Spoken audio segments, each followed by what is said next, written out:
Good morning to all of you. So आज हम plant physiology and biochemistry जो हमारा सेकंड पेपर है बॉटनी का, उसकी सेकंड यूनिट स्टार्ट करने वाले हैं। तो सेकंड यूनिट का अगर हम सिलेबस देखें तो सिलेबस के अंदर हमको कुछ स्पेसिफिक पॉइंट्स पढ़ने हैं। फॉर एग्जांपल हम फिजियोलॉजी के अंतर्गत जो सबसे मेन हमारी प्रोसेस है फोटोसिंथेसिस, उसके बारे में डिस्कस करेंगे।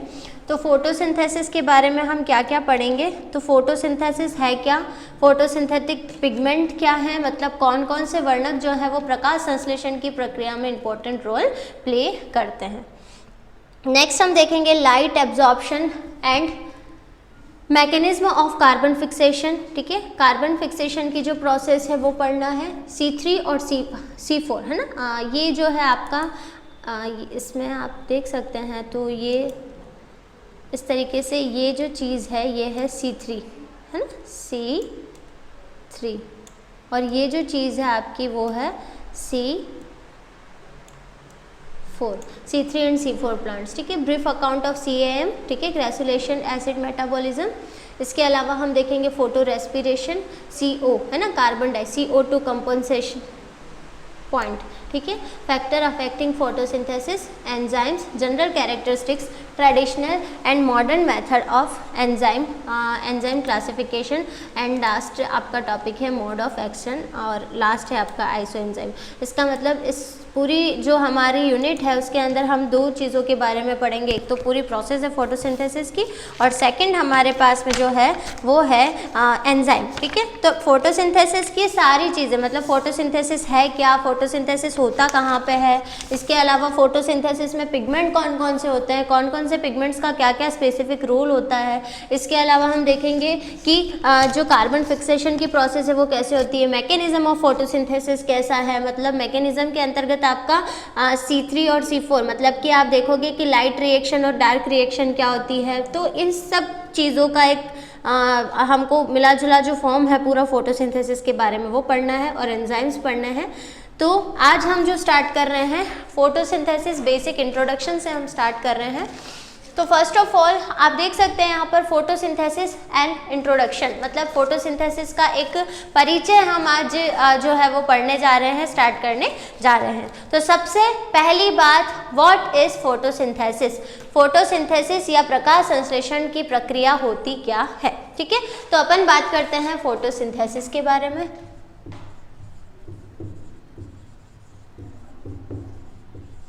फोटोसिंथेसिस है क्या। ठीक है, अगर हम बात करें प्रकाश संश्लेषण की, तो जब हम बेसिक चीज़ें पढ़ते हैं तब हम ये देखते हैं कि केवल जो प्लांट्स होते हैं, मोस्ट ऑफ के प्लांट्स ही ऑटोट्रोप्स होते हैं, स्वपोषी होते हैं, क्योंकि हम ह्यूमन जो हैं या फिर एनिमेलिया जो है, जैसा कि हम बात करें R.H. व्हिटेकर की क्लासिफिकेशन की जो हम 11-12 फर्स्ट ईयर से फॉलो करते आते हैं, तो R.H. व्हिटेकर ने क्लासिफिकेशन दिया था 5 किंगडम क्लासिफिकेशन।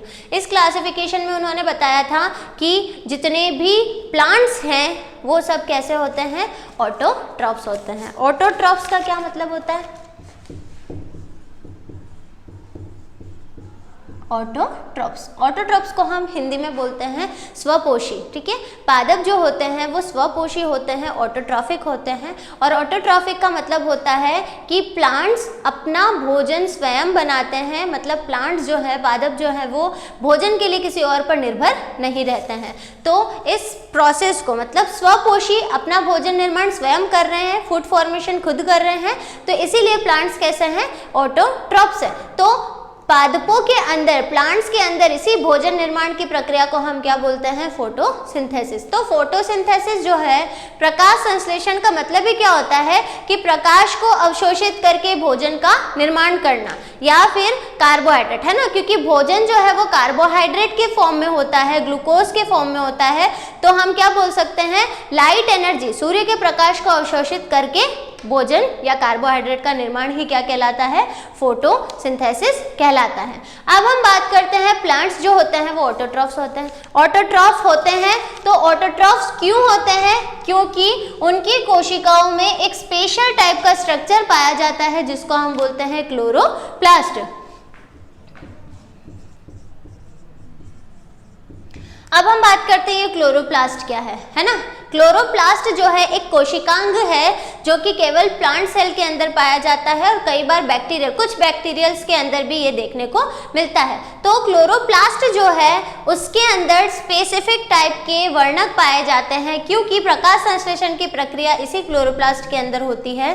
तो इसके अंदर क्या होता है, कुछ स्पेसिफिक टाइप के वर्णक होते हैं, पिगमेंट्स होते हैं जो कि सूर्य के प्रकाश को अवशोषित करने का काम करते हैं। तो इस क्लोरोप्लास्ट में क्या होते हैं, बहुत सारे पिगमेंट्स होते हैं, मतलब वर्णक होते हैं, ठीक है। तो इन्हीं वर्णकों के द्वारा सूर्य के प्रकाश को अवशोषित किया जाता है। अब हम बात करते हैं कि प्लांट्स ऑटोट्रॉफिक क्यों होते हैं। ये तो हमने देख लिया, क्योंकि उनके पास क्लोरोप्लास्ट या हरित लवक होता है और इस हरित लवक में बहुत सारे पिगमेंट्स पाए जाते हैं। तो जैसे जैसे हम आगे पढ़ते जाएंगे इसके बारे में, तब हम क्लोरोप्लास्ट का स्पेसिफिक स्ट्रक्चर पढ़ेंगे, पिगमेंट कौन कौन से होते हैं वो पढ़ेंगे। क्लोरोप्लास्ट के अंदर मेनली 3 टाइप के पिगमेंट पाए जाते हैं, जैसे क्लोरोफिल है, कैरेटिनोइड है, ज़ैंथोफिल है। तो इनके बारे में डिटेल फर्दर हमको पढ़ना है। तो अब हम स्टार्ट करते हैं कि फोटोसिंथेसिस के बारे में हम देख रहे थे। फोटोसिंथेसिस की डेफिनेशन क्या है, फोटोसिंथेसिस की प्रोसेस है क्या। तो सबसे पहली बात, फोटोसिंथेसिस रिप्रेजेंट कौन करता है, ग्रीन प्लांट्स। कौन रिप्रेजेंट करता है, ग्रीन प्लांट्स, ठीक है। तो ग्रीन प्लांट्स जो है इसके अंदर इंपॉर्टेंट रोल कौन कौन प्ले करता है। एक तो ग्रीन प्लांट्स तो हो गए, एक हो गया CO2, एक हो गया H2, ठीक है। अब कार्बन डाइऑक्साइड और वाटर, ठीक है। अब फोटोसिंथेसिस की प्रोसेस में 2 इंपॉर्टेंट फैक्टर कौन है, CO2 और H2O। ये CO2 हमको मिलती है एनवायरमेंट से, ठीक है, और ये H2O हमको मिलता है सॉइल से, क्योंकि ग्रीन प्लांट्स में होने वाली प्रोसेस है। तो ग्रीन प्लांट्स में, हरे पादपों में जो जल है, जो वाटर है, वो तो मिलता है सॉइल से, और CO2 जो है वो कहाँ से मिलता है, एनवायरनमेंट से, वातावरण से, ठीक है।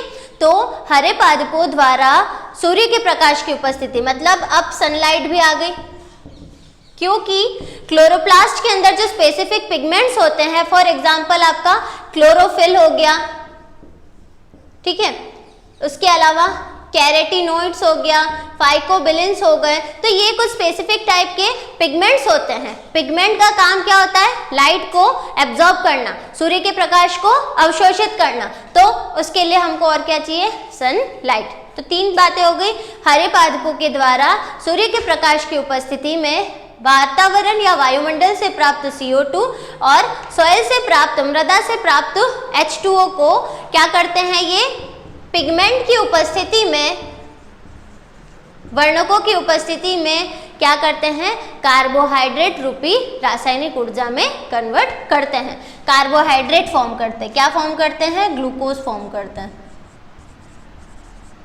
तो कुल मिलाकर के हम अगर डेफिनेशन की बात करें तो वो क्या हो जाएगी कि हरे पादपों द्वारा सूर्य के प्रकाश की उपस्थिति में इन दोनों को अवशोषित करके या इन दोनों की सहायता से, है ना, वायुमंडल से प्राप्त CO2 और मृदा से प्राप्त H2O की सहायता से पिगमेंट जो है वो क्या करते हैं, सूर्य के प्रकाश को अवशोषित करते हैं, और ये दोनों जो है वो किस में कन्वर्ट होते हैं, ग्लूकोज के अंदर कन्वर्ट होते हैं।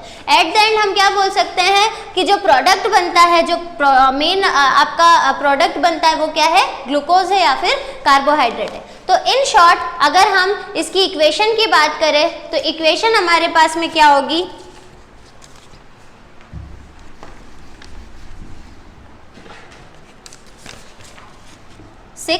CO2 plus 12H2O। सभी को पता है ये इक्वेशन, तो ठीक है। किस किस की उपस्थिति में, लाइट और पिगमेंट्स, ठीक है, की उपस्थिति में इसको कन्वर्ट करते हैं ग्लूकोज के अंदर, C6H12O6 plus 6H2O plus 6O2, ठीक है, एनर्जी रिलीज होती है। तो ये जो प्रोसेस है आपकी, ये प्रोसेस आपकी क्या कहलाती है, फोटोसिंथेसिस, ठीक है। और इसी इक्वेशन से हम देख सकते हैं कि फोटोसिंथेसिस के प्रोसेस में कौन कौन इंपॉर्टेंट रोल प्ले करते हैं और क्या क्या प्रोडक्ट जो है वो फॉर्म होते हैं। तो एज अ मेन प्रोडक्ट तो आपका क्या बनता है, ग्लूकोज। तो ग्लूकोज जो है वो आपका क्या है, मेन प्रोडक्ट, ठीक है। और आप यहाँ पर देख सकते हैं बाय प्रोडक्ट के रूप में क्या निकलता है, O2। तो ये क्या हो जाएगा, उप उत्पाद ठीक है। उप उत्पाद ये हो जाएगा मुख्य उत्पाद। तो O2 तो हो गया आपका बाय प्रोडक्ट और कार्बोहाइड्रेट हो गया आपका क्या, मेन प्रोडक्ट, ठीक है। तो इस प्रकार आप देख सकते हैं कि 6 CO2 के अणु हैं, मतलब कार्बन डाइऑक्साइड के 6 अणु और वाटर के हैं आपके 12 मॉलिक्यूल्स। ये कहाँ से मिला, एनवायरनमेंट से। ये कहाँ से मिला, सॉइल से। लाइट, सनलाइट है ना, लाइट का मतलब क्या हो गया, सूर्य का प्रकाश। पिगमेंट्स जो कि क्लोरोप्लास्ट के पास ऑलरेडी प्रेजेंट थे, तो ये पिगमेंट्स ने सबने मिलकर क्रिया करी और क्या फॉर्म करा, कार्बोहाइड्रेट फॉर्म किया। मेन प्रोडक्ट है जो कि फिर 6H2O और 6O2 रिलीज होते हैं। तो ये O2 जो है इसमें एज अ बाय प्रोडक्ट काम करता है। नेक्स्ट अगर हम बात करें इसके अंदर, ठीक है, तो यहाँ पर हम देख सकते हैं इस प्रोसेस के अंदर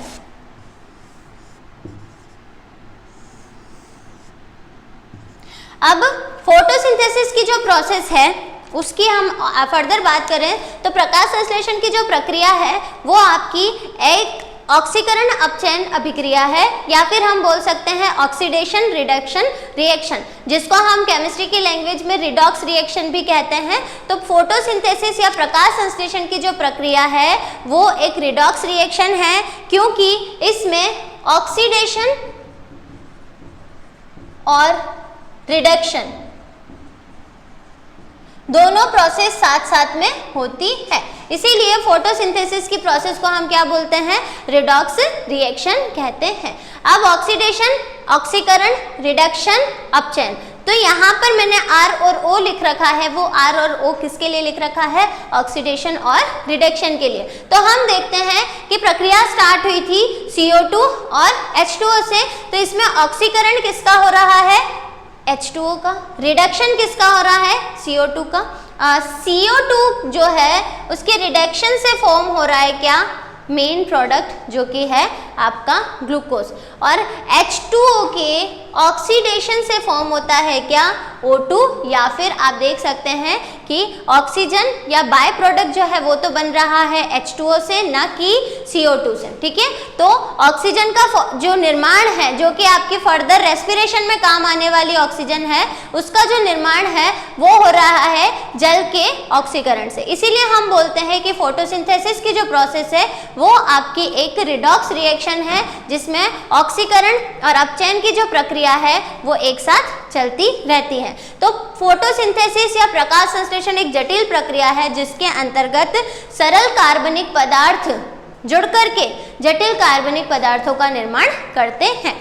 तो आपने दो टर्म सुनी होगी, एनाट्रॉफिक या फिर कैटाट्रॉफिक, ठीक है। तो जनरली हम बात करते हैं फोटोसिंथेसिस के बेसिस पर, तो ये कैटाट्रॉफिक या प्रक्रिया है जिसके अंतर्गत दो सरल आपकी एनाट्रॉफिक प्रक्रिया है जिसके अंतर्गत दो सरल पदार्थ मिलकर के, दो सरल अणु मिलकर के किसका निर्माण कर रहे हैं, जटिल कार्बनिक पदार्थ का निर्माण करते हैं।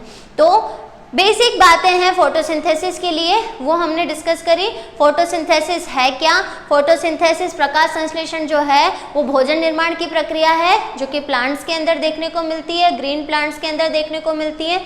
क्यों, क्योंकि ग्रीन प्लांट्स के पास में एक स्पेसिफिक सेल ऑर्गेनल होता है, एक स्पेसिफिक कोशिकांग होता है जिसको हम क्लोरोप्लास्ट बोलते हैं।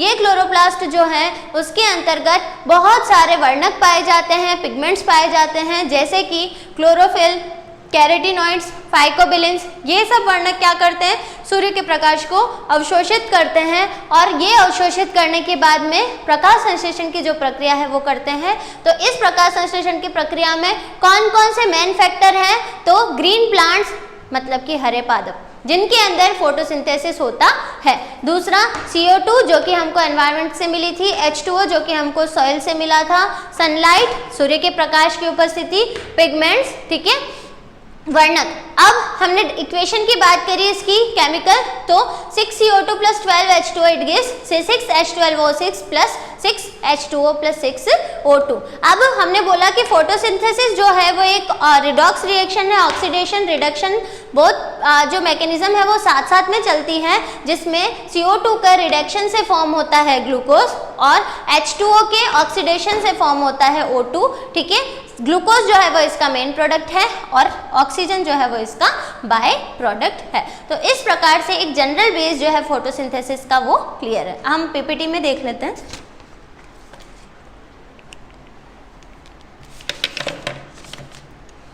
फोटोसिंथेसिस को समझाने के लिए अलग अलग साइंटिस्ट ने इसके ऊपर काम किया था और एक जनरल जो है डेफिनेशंस, हर साइंटिस्ट ने अपने हिसाब से एक डेफिनेशन प्रस्तुत करी थी।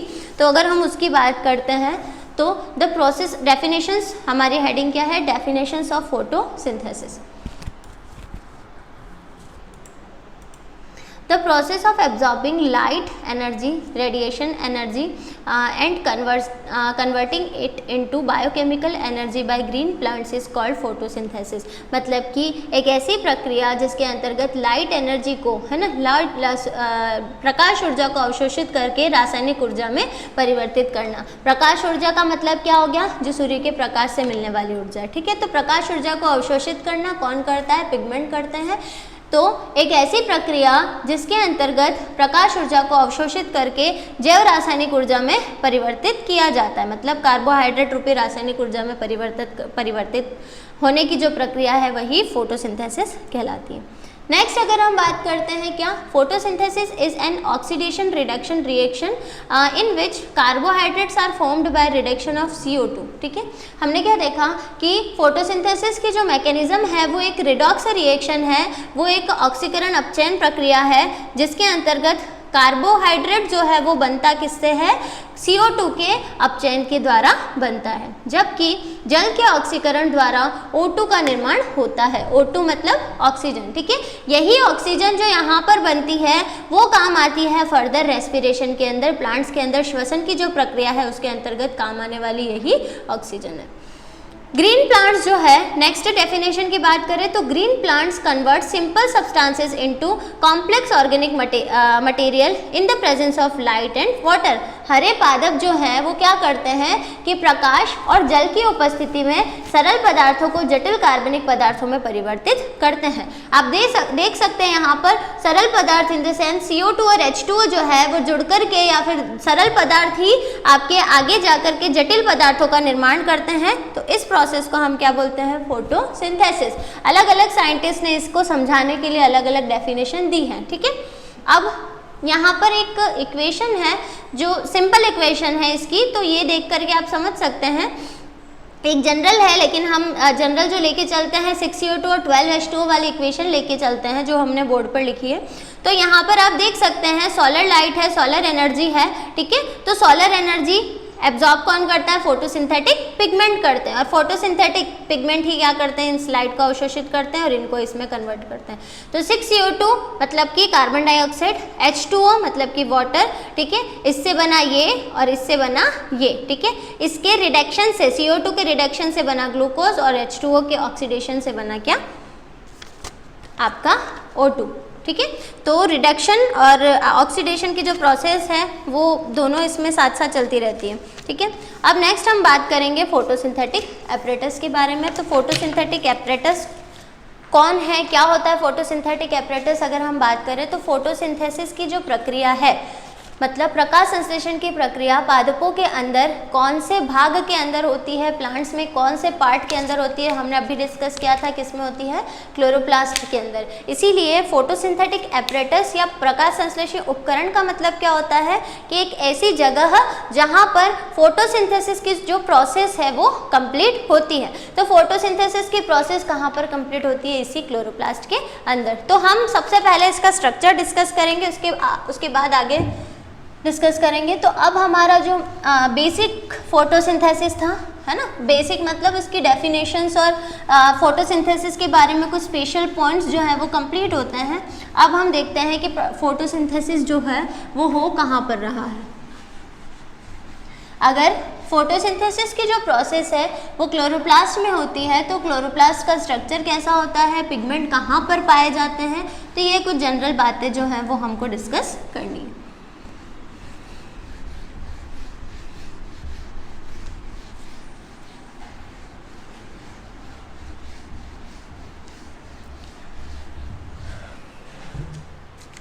नेक्स्ट हमारी हेडिंग आएगी फोटोसिंथेसिस। सिंथेसिस या फोटोसिंथेटिक एपरेटस।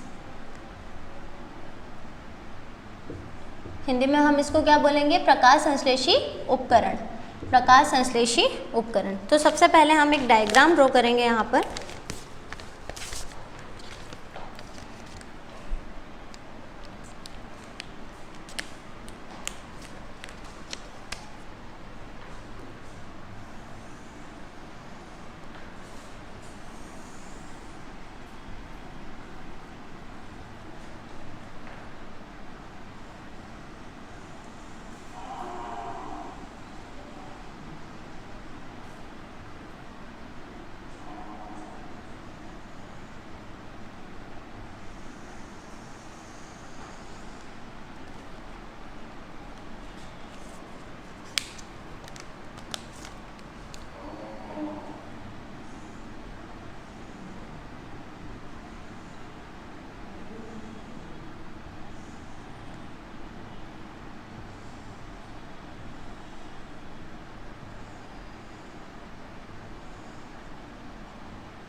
तो ये कुछ स्ट्रक्चर है फोटोसिंथेटिक एपरेटस का। तो हमने देखा था फोटोसिंथेटिक एपरेटस है कौन?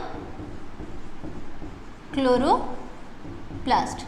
क्लोरोप्लास्ट का मतलब क्या हो गया? हरित लवक। पादप कोशिका में पाया जाने वाला एक ऐसा कोशिकांग जिसके अंतर्गत विशेष टाइप के वर्णक जो है वो पाए जाते हैं, जिसके कारण पादप जो है वो सूर्य के प्रकाश को अवशोषित कर सकते हैं और जिसके कारण फोटोसिंथेसिस की जो प्रोसेस है वो हो पाती है। तो वो स्ट्रक्चर कौन सा है? क्लोरोप्लास्ट। और इसी के कारण जो है वो प्लांट में फोटोसिंथेसिस की प्रोसेस होती है। तो अब हम क्या देख रहे थे कि फोटोसिंथेटिक एपरेटस कौन सा है? क्लोरोप्लास्ट है। तो क्लोरोप्लास्ट का स्ट्रक्चर जो है वो कैसा होता है? तो कुछ इस प्रकार का स्ट्रक्चर होता है क्लोरोप्लास्ट का, जिसके अंतर्गत आप यहाँ पर देख सकते हैं, क्योंकि क्लोरोप्लास्ट को हम हरित लवक बोलते हैं। हरित लवक ग्रीन कलर का होता है ये प्लांट के अंदर, प्लांट सेल का ही एक पार्ट है, एक कोशिकांग है। ठीक है, तो अब आप देख सकते हैं यहाँ पर जो आपका क्लोरोप्लास्ट है उसके अंतर्गत जो स्ट्रक्चर है वो डबल मेम्ब्रेन स्ट्रक्चर है, दोहरी कला युक्त स्ट्रक्चर है। तो डबल मेम्ब्रेन स्ट्रक्चर में सबसे बाहरी जो लेयर होती है उसको हम बोलते हैं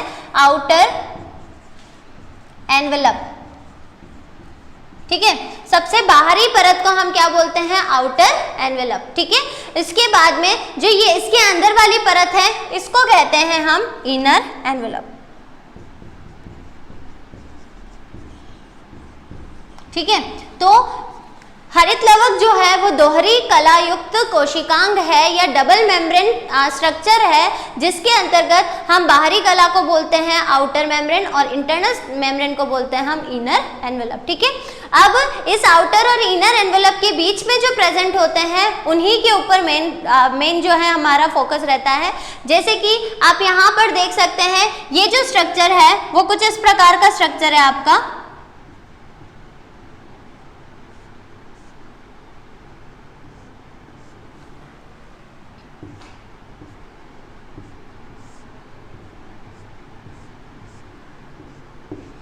ये जो स्ट्रक्चर है मतलब अगर हम केवल इस सिंगल स्ट्रक्चर की बात करें तो ये आपका कहलाता है सिंगल स्ट्रक्चर, है ना। ये तो आपके बंच है जो एक के ऊपर एक है, लेकिन अगर हम सिंगल स्ट्रक्चर की बात करें तो ये सिंगल स्ट्रक्चर कहलाता है थाइलेकोइड। क्या कहलाता है, थाइलेकोइड। अब इस थाइलेकोइड के अंतर्गत ही सारी जो मैकेनिज्म है वो डिपेंड करती है, तो इसको हम बोलते हैं थाइलेकोइड्स, ठीक है। आउटर मेम्ब्रेन हो गई, इनर मेम्ब्रेन हो गई, थाइलेकोइड हो गई। थाइलेकोइड का जो रियल स्ट्रक्चर होता है वो कुछ इस प्रकार से होता है। अब क्या होता है इसके अंतर्गत, क्यों इसको स्पेशल बोलते हैं या फोटोसिंथेसिस या क्लोरोप्लास्ट के अंदर इसका एक विशेष रोल क्या होता है उसकी हम बात करेंगे। सबसे पहले हम सारे ऑर्गेनल्स की बात कर लें। तो थाइलेकोइड हो गया, थाइलेकोइड जो है वो सिंगल स्ट्रक्चर को कहते हैं अगर ये बंच है, क्योंकि थाइलेकोइड जो है वो एक के ऊपर एक सिक्के जैसे होते हैं ना, एक के ऊपर एक जो है वो बंच बना लेते हैं। तो इस बंच को हम बोलते हैं ग्रेना। इस बंच को हम क्या बोलते हैं, ग्रेना या ग्रेनम। सिंगल की बात करेंगे तो ग्रेनम।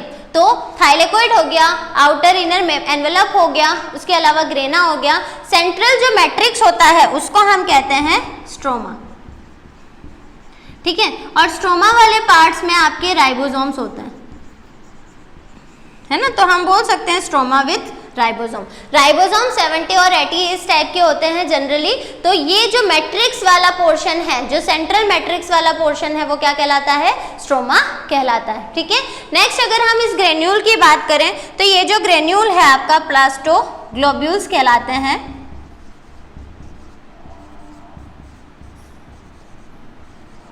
ठीक है। ये आपकी कहलाती है स्टार्च ग्रेन,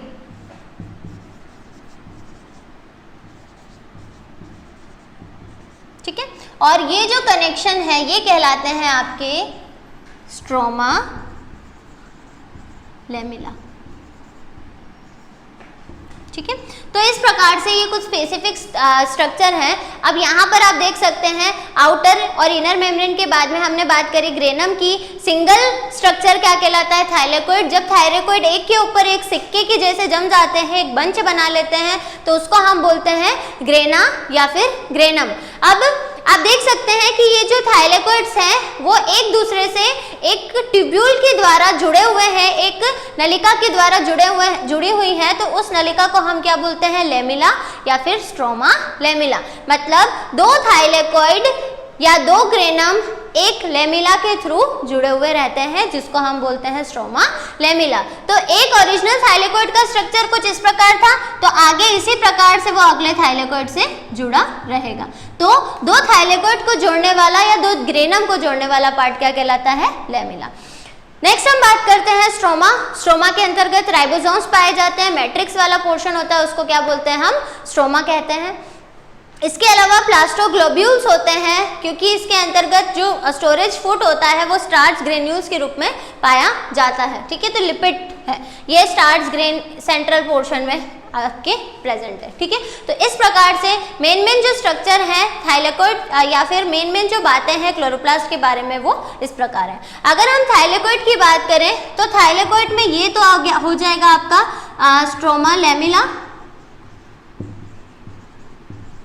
ठीक है। और ये थाइलेकोइड, इच थाइलेकोइड मतलब हर थाइलेकोइड जो है वो भी डबल मेम्ब्रेन स्ट्रक्चर है। तो एक सिंगल थाइलेकोइड की बात करें तो इसके अंतर्गत भी दो मेम्ब्रेन है, आउटर और इनर, डबल मेम्ब्रेन स्ट्रक्चर है। और इसके जो बीच वाला क्षेत्र है ना, आउटर और इनर के बीच वाले क्षेत्र को हम बोलते हैं इंटर थाइलेकोइड स्पेस, ठीक है, इंटर थाइलेकोइडल स्पेस इसको हम बोलते हैं, आउटर और इनर थाइलेकोइड के बीच वाले क्षेत्र को। तो इस प्रकार से एक पर्टिकुलर क्लोरोप्लास्ट के अंतर्गत ये निम्न पोर्शन जो है वो इम्पोर्टेंट रोल प्ले करते हैं। अब अगर हम हर एक की बात करें तो किस प्रकार से होता है आउटर स्ट्रक्चर, इनर स्ट्रक्चर क्या होता है इसके अंतर्गत, तो हमने बात करी स्ट्रक्चर ऑफ क्लोरोप्लास्ट, क्योंकि हम फोटोसिंथेटिक एपरेटस पढ़ रहे हैं तो हम क्लोरोप्लास्ट का स्ट्रक्चर पढ़ रहे हैं। तो स्ट्रक्चर ऑफ क्लोरोप्लास्ट के अंतर्गत सबसे पहली बात क्या आएगी कि हरित लवक जो है वो आपका दोहरी कला युक्त कोशिकांग है। हरित लवक जो है, क्लोरोप्लास्ट जो है वो डबल मेम्ब्रेन स्ट्रक्चर है, जिसके सेंट्रल पार्ट में है ना, सबसे आउटर मेम्ब्रेन को हम बोलते हैं आउटर एनवेलप और इनर, उसके अंदर वाली कला को हम बोलते हैं इनर एनवेलप। जो सेंट्रल में मैट्रिक्स होता है, लिक्विड होता है, वो स्ट्रोमा कहलाता है, जिसके अंतर्गत 70 और 80 प्रकार के राइबोसोम जो है वो पाए जाते हैं, 70S और 80S, जिसमें से S जो है वो क्या कहलाती है, इसकी यूनिट कहलाती है, स्ट्रेसबर्ग नियतांक कहलाता है। अब खास जो बातें थी अबाउट थाइलेकोइड हमने बात करी, तो थाइलेकोइड जो है वो सबसे इंपॉर्टेंट रोल प्ले करता है इस क्लोरोप्लास्ट के स्ट्रक्चर के अंदर। थाइलेकोइड जो है उसके अंतर्गत हमने बात करी कि ये डबल मेम्ब्रेन स्ट्रक्चर है और इसके बीच वाले स्पेस को हम इंटर थाइलेकोइडल स्पेस बोलते हैं। और इसी थाइलेकोइड इन जो अंदर की सरफेस है, यहाँ पर इस प्रकार से कुछ कणिकाएं जो हैं वो प्रेजेंट होती है इसकी भीतरी सतह पर, आंतरिक सतह पर, और इन कणिकाओं को हम बोलते हैं क्वांटासोम। इन कणिकाओं को हम क्या बोलते हैं, क्वांटासोम्स। अब ये क्या है, मैंने क्या बोला, थाइलेकोइड जो है वो आउटर और इनर स्ट्रक्चर है और इसके अंतर्गत कुछ कणिकाएं पाई जाती हैं, कुछ छोटी छोटी ग्रेन्यूल्स पाई जाती हैं। उन ग्रेन्यूल्स को हम क्या बोलते हैं, क्वांटासोम। क्यों बोलते हैं क्वांटासोम और क्या करते हैं ये क्वांटासोम? सबसे पहली बात, क्वांटासोम जो है वो प्रकाश संश्लेषण की बेसिक यूनिट कही जाती है, मतलब कि प्रकाश संश्लेषण की जो इकाई है, सूक्ष्मतम इकाई है, वो क्या है, क्वांटासोम। तो हम क्या बोल सकते हैं, basic unit of photosynthesis. Basic unit of photosynthesis कौन है, तो क्वांटासोम। तो इस प्रकार से क्वांटासोम को हम प्रकाश संश्लेषण की सूक्ष्मतम इकाई या बेसिक यूनिट बोलते हैं। क्यों? क्योंकि इसी क्वांटासोम के अंदर थाइलेकोइड की भीतरी सतह पर उपस्थित इन्हीं क्वांटासोम्स के अंदर पिगमेंट्स जो है वो पाए जाते हैं, मतलब कि जो वर्णक है, क्योंकि हमारा मेन काम जो है प्रकाश संश्लेषण का वो कौन करते हैं, यही वर्णक करते हैं। तो ये जो वर्णक है वो इन क्वांटासोम्स के अंदर पाए जाते हैं। फॉर एग्जाम्पल हम बात करें कि सबसे इंपॉर्टेंट पिगमेंट कौन सा होता है प्रकाश संश्लेषण में, क्लोरोफिल। ठीक है, सबसे इंपॉर्टेंट पिगमेंट कौन सा होता है, क्लोरोफिल। तो क्लोरोफिल के 230 अणु है ना, मॉलिक्यूल जो है वो एक क्वांटासोम के अंदर उपस्थित होते हैं, मतलब कि मेन जो पिगमेंट है क्लोरोफिल वो प्रेजेंट होता है इन क्वांटासोम। क्लोरोफिल के अलावा कैरोटीनॉइड्स और फाइकोबिलिन्स के भी अणु इसके अंतर्गत उपस्थित होते हैं।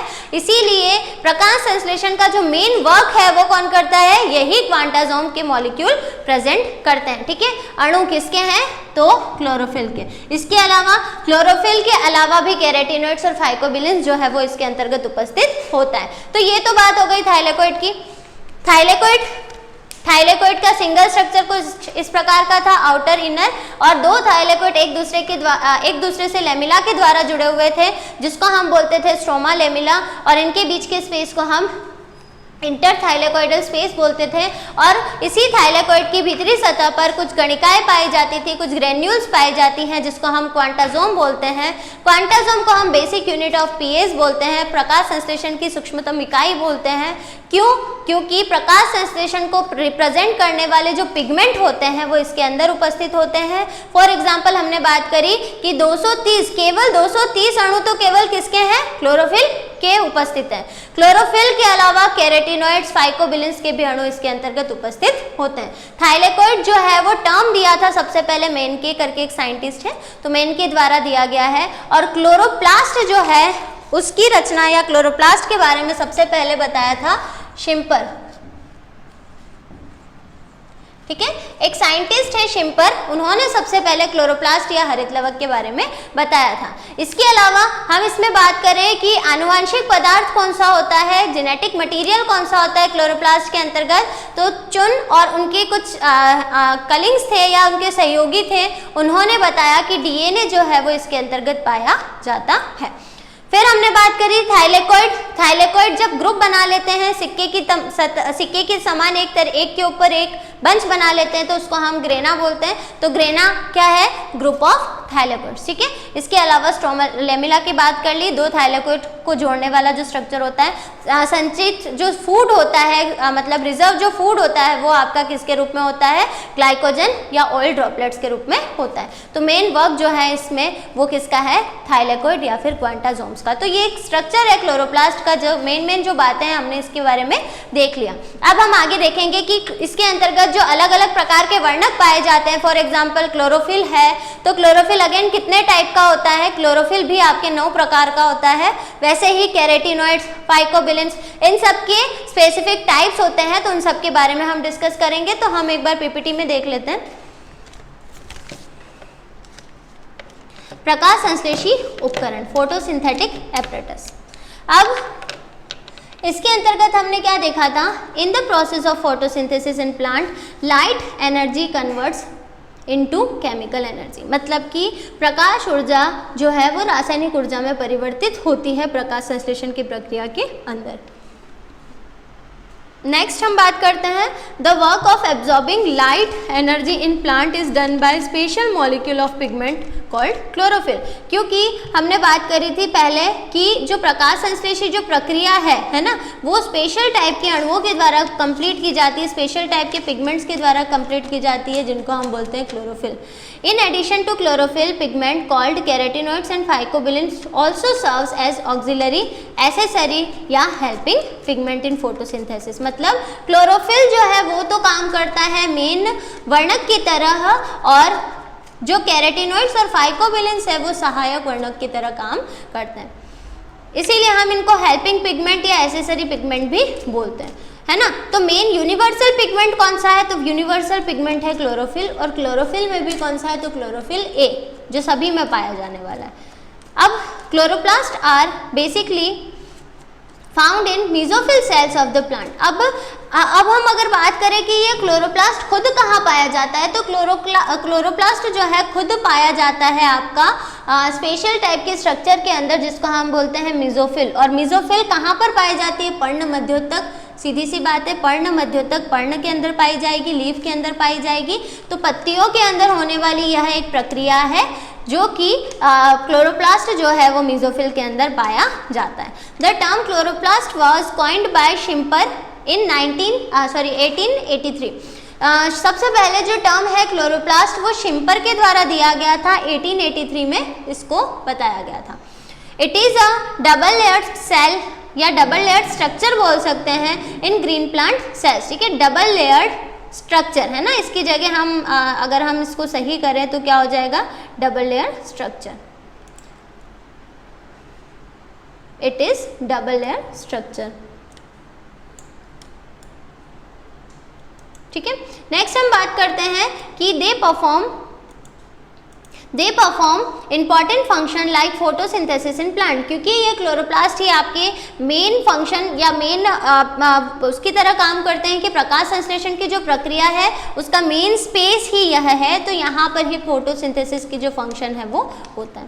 नेक्स्ट हम बात करते हैं इसके स्ट्रक्चर की। तो स्ट्रक्चर में हम देख सकते हैं कि जो आपका फोटोसिंथेटिक एपरेटस है, मतलब जो आपका क्लोरोप्लास्ट है वो किस प्रकार का दिखाई देता है। तो आप देख सकते हैं ये क्लोरोप्लास्ट का स्ट्रक्चर है। तो क्लोरोप्लास्ट के अंतर्गत ये हो गई इसकी इनर मेम्ब्रेन, ये हो गई इसकी आउटर मेम्ब्रेन, ठीक है। इंटरनल स्ट्रक्चर की बात हो रही है तो ये तो हो गया इसका आउटर मेम्ब्रेन, ये हो गया इसका इनर मेम्ब्रेन। ये ल्यूमेन, ल्यूमेन मतलब जो छिद्र होते हैं या फिर जो गैप होता है उसको बोलते हैं। ये आप देख सकते हैं थाइलेकोइड, ये एक बंच है, मतलब आप इमेजिन करने के लिए जो कॉइन्स होते हैं, सिक्के होते हैं, सिक्के का इमेजिन करेंगे, एक सिक्का है तो वो थाइलेकोइड है, अगर बहुत सारे सिक्के एक के ऊपर एक बंच बना रहे हैं तो वो ग्रेनम हो जाएगा, ठीक है। तो एक है तो थाइलेकोइड हो गया। थाइलेकोइड, दो थाइलेकोइड स्ट्रोमा लेमिला के थ्रू एक दूसरे से जुड़े हुए रहते हैं तो ये स्ट्रोमा लेमिला हो गया।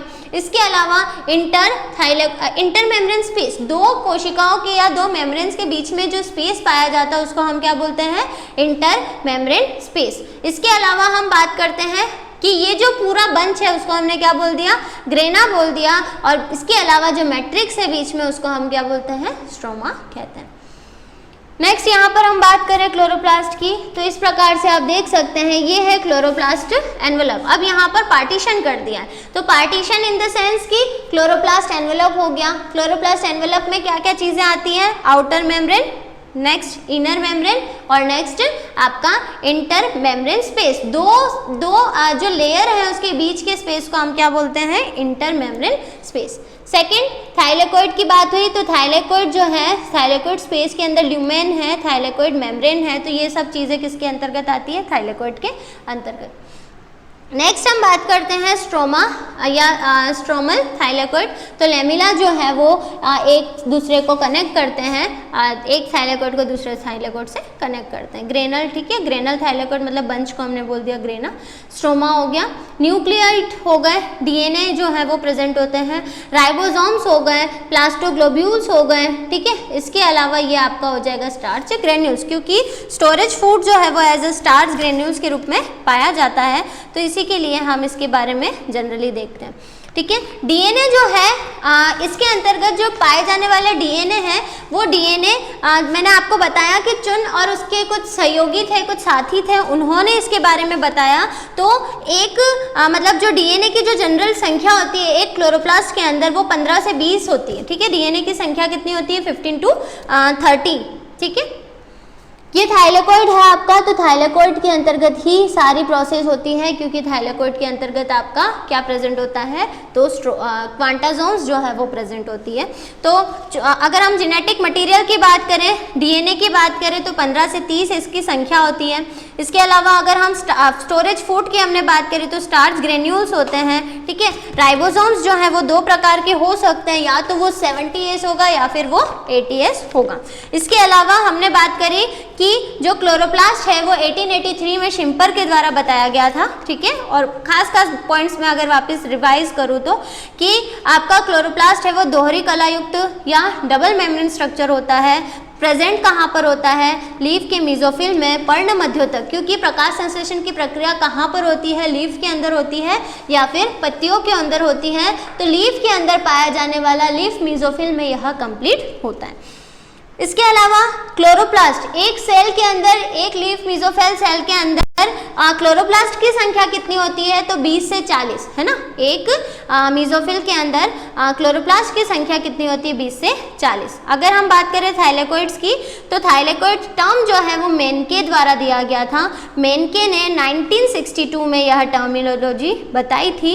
और हमने बात करी कि क्वांटासोम्स इसके भीतरी सतह पर पाए जाते हैं, तो क्लोरोप्लास्ट में कम से कम 40 से 60, मतलब 40 to 60, है ना, 40 से 60 ग्रेनम जो है वो प्रेजेंट होते हैं। मतलब कि आप सोच सकते हैं क्वांटासोम्स की जो ग्रुप है ना, कितने, 40 से 60 प्रेजेंट होते हैं एक क्लोरोप्लास्ट के अंदर। आउटर और इनर एनवेलप जो है वो ऑलमोस्ट आपकी 50 to 80, है ना, 50 से 80 एंगस्ट्रॉम की होती है। मैट्रिक्स अगर हम बात करें, आरएनए, डीएनए, प्रोटीन, एंजाइम्स, ये सब प्रेजेंट होता है इस मैट्रिक्स के अंदर। थाइलेकोइड की हमने बात करी, ग्रेनम की हमने बात करी। 230 क्लोरोफिल जो है वो, क्लोरोफिल के पिगमेंट जो है वो इसके अंतर्गत पाए जाते हैं। और क्वांटासोम्स के बारे में सबसे पहले बताने वाले जो साइंटिस्ट थे वो थे आपके पार्क और पॉन्ड, ठीक है। तो सबसे पहले बताने वाले साइंटिस्ट थे पार्क। तो इस प्रकार से एक बेसिक इंट्रोडक्टरी पोर्शन हमारा फोटोसिंथेसिस से रिलेटेड, क्योंकि सेकंड यूनिट हमारी पूरी फोटोसिंथेसिस और एंजाइम से रिलेटेड है, तो एक बेसिक जो कंसेप्ट था फोटोसिंथेसिस है क्या, डेफिनेशन क्या है, इक्वेशन क्या है, इसके अलावा फोटोसिंथेसिस एपरेटस क्या है, फोटोसिंथेसिस की जो प्रोसेस है वो कहाँ पर कंप्लीट होती है। तो ये जो हमारा आज का लेक्चर था पूरा इसी के ऊपर बेस्ड था। तो इस प्रकार से हमारा ये जो बेसिक इंट्रोडक्शन है वो फिनिश होता है। Thank you.